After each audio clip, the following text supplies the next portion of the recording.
청와대 개방으로 용산 시대를 연 윤석열 정부에서 국난과 호국의 역사가 함께 깃든 용산 국방부 원광사의 역할이 주목받고 있습니다. 베트남을 방문 중인 조계종 총무원장 원행스님 등 종단협 대표자들이 귀국에 앞서 현지 한국 대사관 초청 만찬을 갖고 외교관계 발전 등을 논의했습니다. 근현대 한국불교 역사의 중요한 순간을 탐구하고 진실을 찾는데 방송국 PD 출신의 한 노스님이 큰 역할을 해 주목받고 있습니다. 철도 게시판으로 법음을 전파해온 풍경소리가 사단법인화에 나섭니다. 앞으로 2년간 승강장 게시판을 전면 교체하기로 했습니다. 천태종 청주 명장사가 창립 50주년을 맞아 천태종 총무원장 무원스님 등이 참석한 가운데 기념법회를 공연했습니다.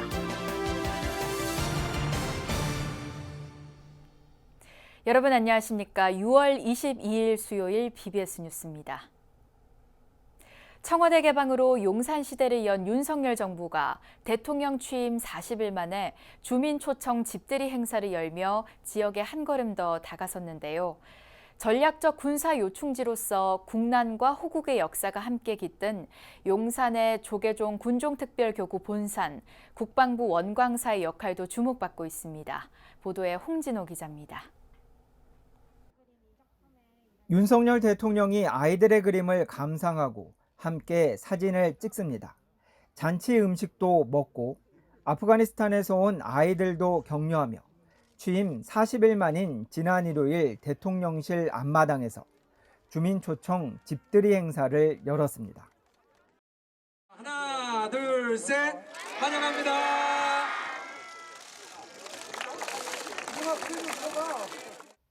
대통령실이 위치한 서울 용산은 지정학적 군사 요충지입니다.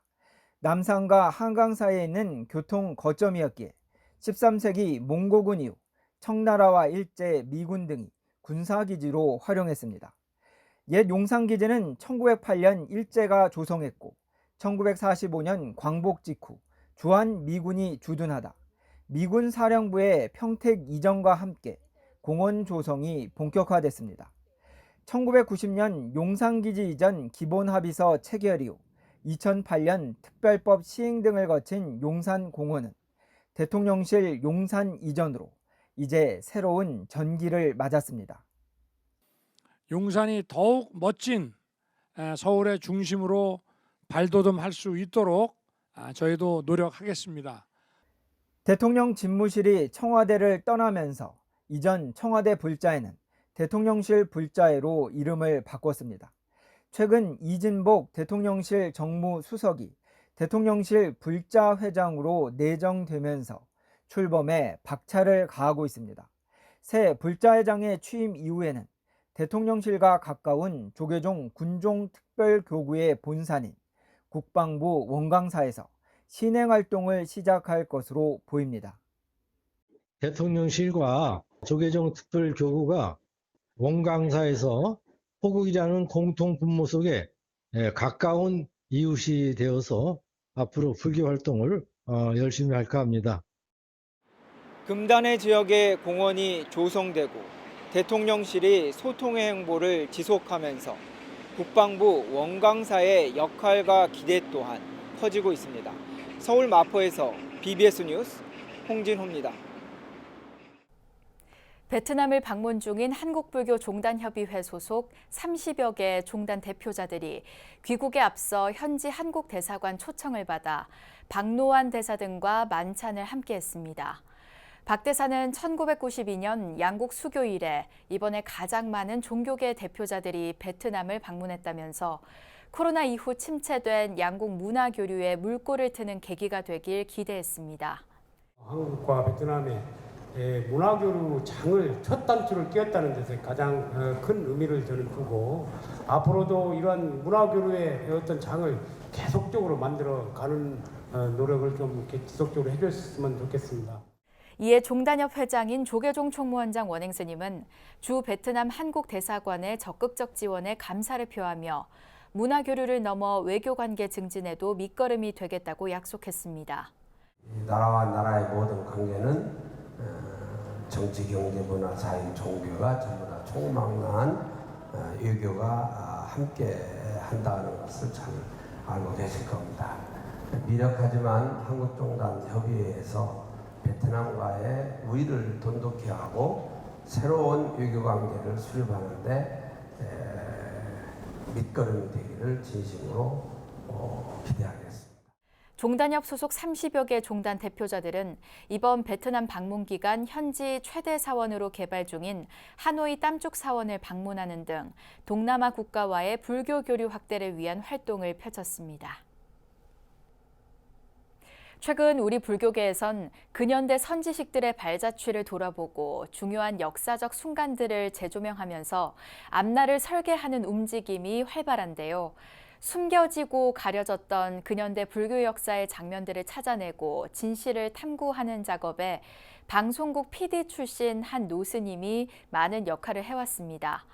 남북 통일을 염원하며 통일의 종을 만들었던 용인 와우정사 주지 해곡 스님을 호국 보훈의 달을 맞아 박준상 기자가 조명합니다. 일주문 대신 놓인 거대한 황금 불뚝. 입구에서부터 들리는 공작 명환, 인도 공작새들의 울음이 이곳이 범상치 않은 절임을 말해줍니다. 세계 각국의 불교가 어우러져 이국적인 풍경을 연출하는 불교 테마파크이자 사찰인 용인 와우정사.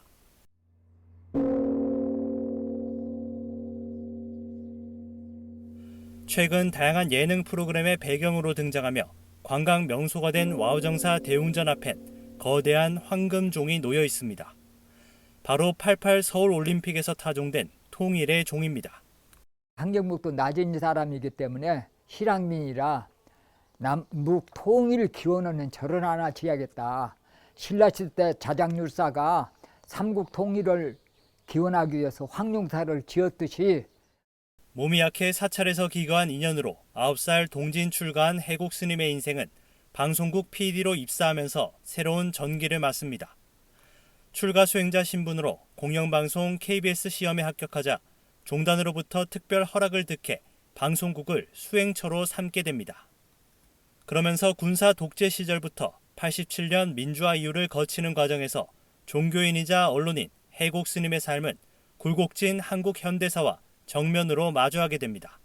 선방에 앉아가지고 참선해서 견성성불 한다고 그러는데 어떤 사람은 철망철옥 앉아있고 어떤 사람은 묵언한다고 막아놓고 그러면 불교는 누가 발전시킵니까? 1960년대부터 식생활 개선운동, 불교 새마을운동 전면에 나섰고 조계종 총무원 기획위원을 겸임하며 1975년 불자들의 염원이었던 부처님 오신 날의 국가 공휴일 지정에 기여했습니다. 당시 공휴일 지정을 요구한 행정소송이 2심까지 패소해 대법원 계류 중이었는데 방송가 막후에 있던 해곡 스님의 노력으로 1973년 부처님 오신 날 봉축법요식이 동양방송에서 생중계되며 민심을 뭉근히 짚었고 마침내 정강가를 움직일 수 있었습니다. 한날 송경산 스님이 청와대에서 이제 들어갔다 나오시더니 나보고 전 국민이 좀 알게코름 포교를 못하느냐고 야단하시더라고. 그때 이제 기획위원이니까 내가.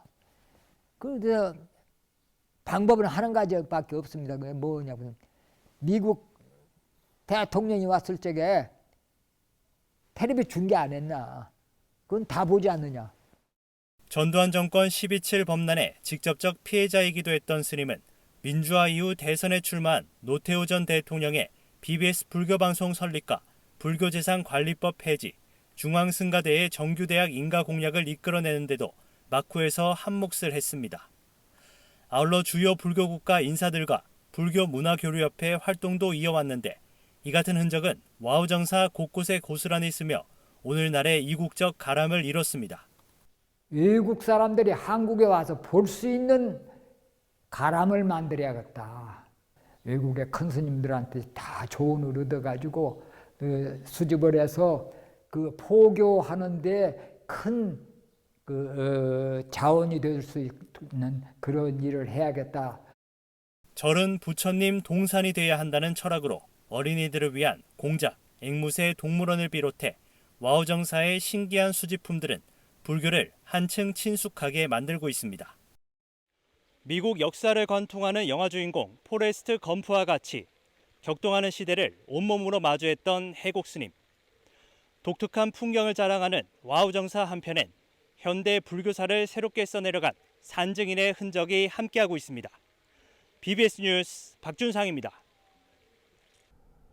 다음 생에도 불교 공부를 하겠다는 유지를 남긴 한 비구니 스님의 사연이 동국대 학생들을 위한 장학금과 함께 전해졌습니다. 부산 연꽃모임 회장 이대원성 보살은 어제 지정 스님의 생전 뜻을 받들어 동국대학교 건학위원회에 지역 미래불자 육성 장학기금 1,000만 원을 전했습니다. 이대원성 보살은 지정 스님이 생전 재산을 정리하면서 다음 생에도 동국대에서 불교를 공부하겠다는 원력을 세워 기부를 약속했다며 2달여 전 입적한 스님과의 약속을 지키기 위해 유산 중 일부를 현금으로 가져왔다고 밝혔습니다. 이대원성 보살은 동국대 건학위원장 돈관 스님에게 직접 현금 봉투를 전달하면서 학생들을 위해 뜻깊게 사용됐으면 좋겠다고 말했습니다. 돈관 스님은 건학위원회가 추진 중인 지역 미래불자 장학금으로 다문화 가정 학생이나 어렵게 공부하고 있는 외국인 유학생 등에게 전달될 것이라고 화답했습니다. 지정 스님은 수덕사 견성함을 불사한 비구니 스님으로 이후 경남 김해 등지에서 수행과 포교를 해온 걸로 전해졌습니다. 부산 연등축제 자비나눔 전달식이 부산시 청소년 자립지원관에서 열렸습니다. 행사는 지난 부처님 오신 날 부산 연등축제 기간 소원 등 체험을 통해 조성된 수익금 1,000만 원으로 마련됐으며 생활관 입소 청소년과 주거 지원 청소년에게 제습기와 공기청정기, 무선 청소기 등이 전달됐습니다. 부산불교연합회 사무총장 보은 스님은 부산 시민들의 십시일반 정성을 불교연합회가 대신 전하는 것이라며 시민들이 청소년 주거 지원 문제에 더 관심을 갖는 계기가 되길 바란다고 말했습니다. 부산시 청소년 자립지원관 장주현 소장도 이번 후원이 부산 시민의 지원과 관심으로 이뤄진 만큼 입소 청소년들을 위한 감사의 마음을 전하겠다고 밝혔습니다. 지하철과 철도 승강장 게시판에 부처님 말씀으로 법음을 전파해온 풍경소리가 사단법인화를 통해 활동 2막에 나섭니다. 풍경소리는 앞으로 2년간 낡고 파손된 승강장 게시판을 전면 교체하기로 했습니다. 서희령 기자입니다. 일터를 오가는 현대인의 고단한 삶이 묻어나는 곳 지하철 정거장. 단 한 명이라도 위로받기를 발언하며 20년이 넘는 세월 한결같이 이곳 한켠을 지키는 게시판은 부처님 법음을 전하는 풍경소리입니다. 스마트폰 등장 후 대부분 승객들의 눈은 손바닥 화면을 향하지만 우연이라도 글귀를 마주한 시민들은 다시 내일을 향해 나아갈 힘을 얻는다고 말합니다. 지하철역에서 이렇게 좋은 글씨를 읽는 게 너무 좋은 것 같아요. 사실 하루 이렇게 일상생활에 너무 바쁘신 분들, 이렇게 저 같은 경우 학생 같은 경우는 이렇게 하루가 힘들 때 이런 거 읽으면 약간 힘이 될 것 같습니다. 이렇게 스크린도에 뭐 광고 같은 건 잘 보이지만 이런 그 게시물 같은 거는 저희가 잘 그 시민들 분께서는 잘 보지 않으시니까 눈여겨 봤으면 좋겠습니다. 1999년 창립 이후 임의단체로 활동해 오던 풍경소리가 사단법인 구성을 통해 활동 2막을 엽니다. 지금까지 자원봉사자와 사찰 후원만으로 활동을 이어갔지만 이번 법인화를 정부 발주 사업 등에 적극적으로 참여하는 계기로 삼아 체계화된 포교 활동의 발판을 마련할 계획입니다. 이렇게 법인이 필요한 이유는 임의단체로만 해가지고는 공공단체나 지역의 지방 단체들하고 협업이 어렵습니다. 사단법인이 정식으로 돼야 서로가 도움도 줄 수 있고 또 우리가 예산도 좀 더 도움 받을 수 있고요. 또 그 지방 자치단체나 혹은 공공단체에서 하는 그런 발주하는 사업도 같이 함께 할 수 있고요. 이와 함께 전국에 노후화된 2,500개가 넘는 게시판을 다음 달부터 매달 100개씩 2년에 걸쳐 전면 교체하는 사업을 진행합니다. 포교 게시판 교체에 필요한 예산은 불사 모연을 통해 마련할 계획으로 기부금으로 제작된 게시판 뒷면에 기부자 이름을 모두 적어 뜻을 기리기로 했습니다. 우리 기와불사도 기와 뒷면에 이렇게 다 적잖아요. 보통 5년 정도만 하게 되는데 이건 뭐 한번 이렇게 보시하게 되면 거의 뭐 지금 한 20년을 지금 쓰고 있었거든요. 새로 해서 좀 많은 분들이 신심을 내서 동참할 수 있도록 원력을 모을 수 있도록 이렇게 일부러 이렇게 하도록 했습니다. 사단법인 풍경소리의 새 대표이사로 선출된 목종 스님은 게시판 속 예술성 높은 판화와 동양화 작품 모두 후원자 재능 기부로 이루어졌음을 강조하며 지금껏 풍경소리를 이끌어준 불자들에 대한 감사의 뜻도 전했습니다. 많은 열악한 그 과정 상황 속에서도 쉬지 않고 많은 분들의 이제 도움이 있었죠. 특히 그 포교위원들이라고 이제 지역에서 봉사하시는 분들이 있는데 연세가 많으심에도 불구하고 몇 개역씩 당신이 직접 가서 그 손으로 그걸 갈아야 되거든요. 많은 불자의 도움의 손길 속에서 오랜 시간 나홀로 지하철 포교라는 새로운 분야를 개척하고 지켜온 풍경소리. 큰 변화를 맞은 사단법인 풍경소리가 그려나갈 새로운 미래에 대한 기대감이 커지고 있습니다. BBS 뉴스 서유령입니다.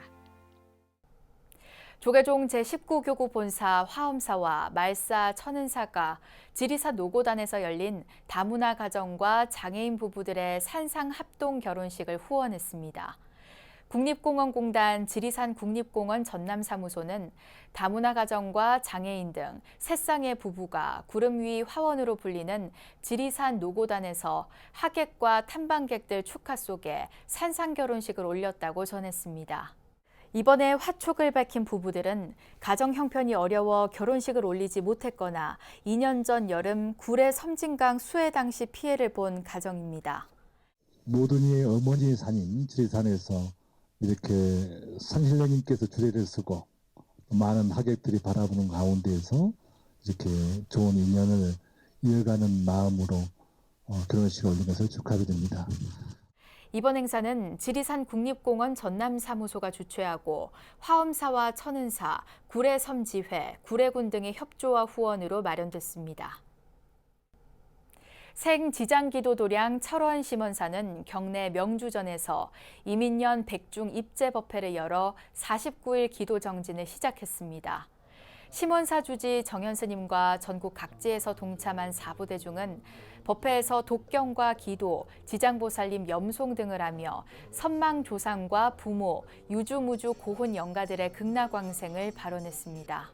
정현스님은 백중기도는 근본적으로 지극한 효의 실천이며 스스로 참된 행복을 향해 가는 수행 방편이라며 불자들의 정진을 당부했습니다.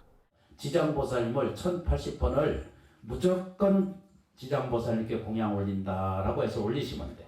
이걸 조상님들께 내가 올립니다라고 이런 마음을 가지시면은 실제로 해보세요. 지장보살 부를 때마다 가슴속에 뭘 느끼셔야 돼요? 나쁜 것은 없어지고 좋은 것은 오고 있습니다. 이렇게.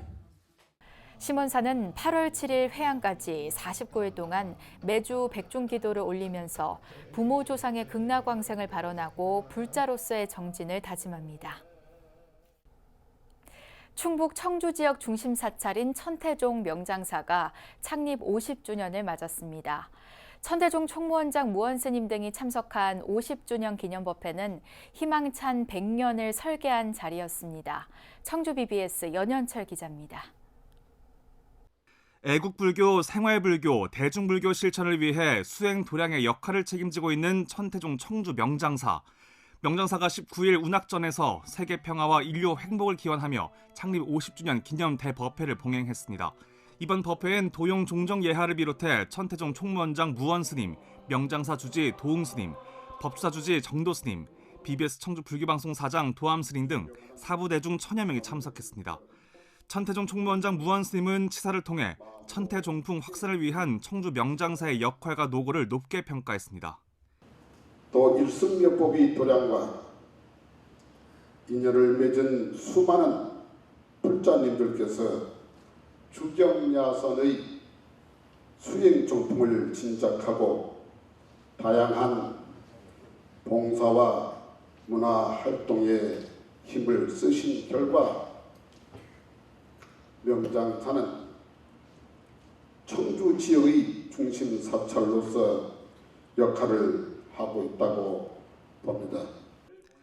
명장사 주지 도웅스님은 오늘의 시간은 신도들이 있기에 가능한 것이라며 이젠 미래를 위해 나아가기 위해 노력할 때라고 말했습니다. 이제 부처님의 높은 뜻을 알고 시대가 추구하는 가치를 알아 지난 50년을 되돌아보고 앞으로의 희망찬 100년을 설계해 나아가도록 합시다. 법주사 주지 정도스님은 축사를 통해 역대 명장사 주지 스님들의 업적을 떠올리며 명장사의 무궁한 발전을 기원했습니다.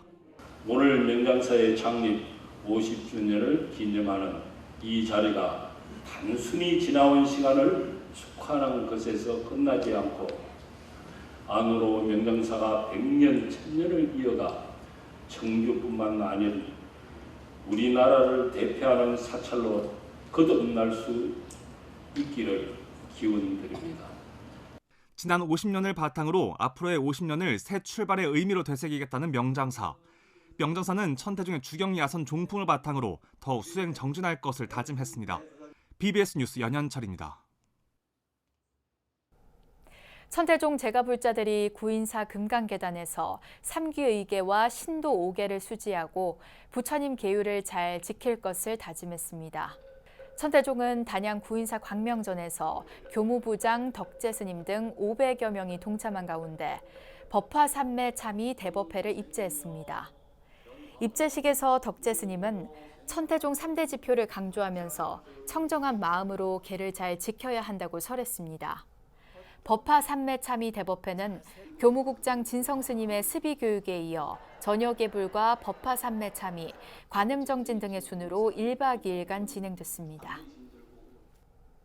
전북 진안 마이산 쌍봉사와 사회복지협의회 진안읍 지회는 코로나로 지친 장애인들을 초청해 흥겨운 한마당 잔치를 열었습니다. 행사에는 진안군 관내 장애인 150여 명이 참석해 각설이의 걸쭉한 입담과 흥겨운 노래가락 속에서 즐거운 시간을 보냈습니다. 오늘 어차피 오셨으니까 맛있게 드시고 즐겁고 행복한 시간 되십시오. 감사합니다. 여러분 사랑합니다. 점심 공양에 푸짐한 선물까지 준비한 쌍봉사는 이번 행사를 계기로 매년 장애인을 위한 나눔 행사를 이어간다는 계획입니다. 이상으로 6월 22일 수요일 BBS 뉴스를 마칩니다. 시청해주신 여러분 고맙습니다.